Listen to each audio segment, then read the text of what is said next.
నేను రాజశేఖర రెడ్డి బిడ్డను కడపలో ఓడిపోతానేమో అని తాను బాధపడుతున్నట్టుగా జగన్మోహన్ రెడ్డి గారు మాట్లాడారు. జగన్మోహన్ రెడ్డి గారిని రాజశేఖర రెడ్డి బిడ్డ అడుగుతుంది, జగనన్న గారిని అడుగుతుంది.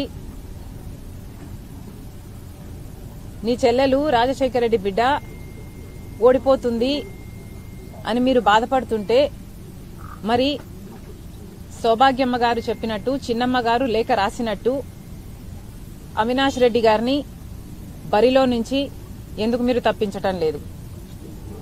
ఇప్పటికైనా ఆలస్యం కాలేదు, విత్డ్రాస్ చేసుకునే అవకాశం ఉంది.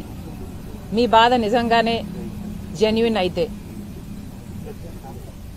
ఎందుకు ఈ ముఖస్థితి మాటలు? ఇవన్నీ ముఖస్థుతి మాటలు కాకపోతే మరేమిటి? వివేకానంద రెడ్డి గారు ఎమ్మెల్సీ ఎన్నికల్లో ఓడిపోయినప్పుడు మీరు ఎంత బాధపడ్డారు? మీరు బాధపడిన మాట వాస్తవమైతే ఆ ఎమ్మెల్సీ ఎన్నికల్లో ఓడించింది భాస్కర్ రెడ్డి, మనోహర్ రెడ్డి వీళ్ల కుటుంబాలు కాదా? మరి అలాంటి వాళ్ళనే పిలిచి మళ్లీ మీరు ఎంపీ టికెట్ అప్పుడు ఇచ్చారు, మళ్లీ ఇప్పుడు ఇచ్చారు. మరి ఎంత బాధపడ్డారు మీరు? నిజంగానే నేనక్కడ ఓడిపోతాను అన్న నమ్మకమే మీకుంటే మరి ఈరోజు ఎందుకు భయపడుతున్నారు? ఎందుకు వైఎస్ కుటుంబాన్ని అంతటినీ దించి కడపలో ప్రచారం చేయిస్తున్నారు? మీకు భయం లేకపోతే ఇంతమంది ప్రచారం చేయాల్సిన అవసరం ఏముంది? మీకు భయం లేకపోతే నేను గెలుస్తాను, నేను బలం పుంజుకుంటాను అన్న భయం లేకపోతే రాజశేఖర రెడ్డి బిడ్డని చూడకుండా, మీ చెల్లెలని చూడకుండా నా గురించి, నా పేరు గురించి, నా పుట్టుక గురించి సోషల్ మీడియాలో అంతగా దూషించాల్సిన అవసరం ఏముంది? మీ కుక్క బిస్కెట్లు పడేస్తే వాటికి ఆశపడే పేడ్ ఆర్టిస్టుల చేత ఎన్ని సోషల్ మీడియాలలో ఈ రోజుటి వరకు దూషిస్తూనే ఉన్నారు. జగన్మోహన్ రెడ్డి గారికి ఓడిపోతాము అన్న భయం పట్టుకుంది కాబట్టే ఈ చర్యలన్నీ చేస్తున్నారు.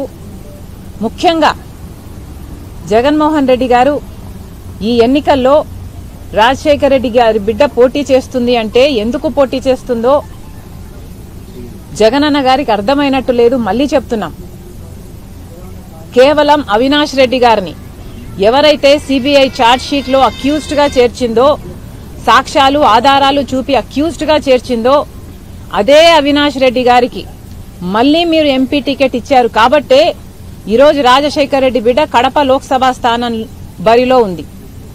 అదే మీరు మన పెదనాన్న జార్జ్ రెడ్డి పెదనాన్న కొడుకులకిచ్చున్నా, చిన్నాన్నల కొడుకులకిచ్చున్నా రాజశేఖర రెడ్డి బిడ్డ ఈరోజు బరిలో ఉండేది కాదు. కానీ మీరు మళ్లీ అవినాష్ రెడ్డికే, మన సొంత చిన్నాన్న రక్తం కళ్ళ చూసిన అవినాష్ రెడ్డి అక్యూజ్డ్ అని సిబిఐ ఛార్జ్ షీట్ లో చేర్చిన అదే మనిషికి మీరు ఇచ్చారు కాబట్టే ఈరోజు రాజశేఖర రెడ్డి బిడ్డ ఈ బరిలో ఉంది. వివేకానంద రెడ్డి గారు చనిపోక ముందు సిబిఐ ఎంక్వైరీ కోరిన జగన్మోహన్ రెడ్డి గారు అధికారంలోకి వచ్చినాక సిబిఐ ఎంక్వైరీ ఎందుకు వద్దన్నారు? మీరు ఏది దాచుకోవడానికి లేకపోతే, మీ దగ్గర రహస్యాలు లేకపోతే, మీరు భయపడకపోతే సిబిఐ ఎంక్వైరీకి ఎందుకు వద్దన్నారు? ఇంకా కడప ప్రజలకు సమాధానం చెప్పాల్సిన అవసరం ఉంది.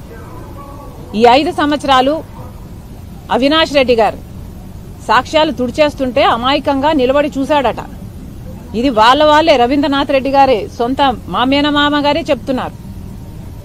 అంటే అలాంటి మనిషిని నిలబడి సాక్ష్యాలు తుడిచేస్తుంటే నిలబడి చూసిన మనిషిని ఈ 5 సంవత్సరాలు జగన్మోహన్ రెడ్డి గారు తన అధికారాన్ని కంచెవేసి అడ్డేసి ఎందుకు కాపాడారో కడప ప్రజలకు జగన్మోహన్ రెడ్డి గారు సమాధానం చెప్పాలి. 5 సంవత్సరాలు చేసింది ఒక ఎత్తైతే, కాపాడడం మీరు ఒక ఎత్తైతే, ఒక అక్యూజ్డ్ ని కాపాడడం ఒక ఎత్తైతే, మళ్లీ అదే అక్యూజ్డ్ కి మీరు ఎంపీ టికెట్ ఎందుకు ఇచ్చారో కడప ప్రజలకు సమాధానం చెప్పాల్సిన అవసరం ఇంకా ఉంది, మిగిలే ఉంది. ఇక్కడ ముఖ్యంగా చెప్పాలనుకున్నది ఏమిటంటే కడపలో జరుగుతున్న ఈ ఎన్నికలు ఒక పక్క ధర్మానికి ఇంకో పక్క డబ్బుకి జరుగుతున్న ఎన్నికలు, ఒక పక్క న్యాయానికి ఇంకో పక్క నేరానికి జరుగుతున్న ఎన్నికలు. ఈ ఎన్నికల్లో రాజశేఖర్ రెడ్డి బిడ్డ ఓడిపోయింది అంటే నేరం గెలిచింది అని అర్థం.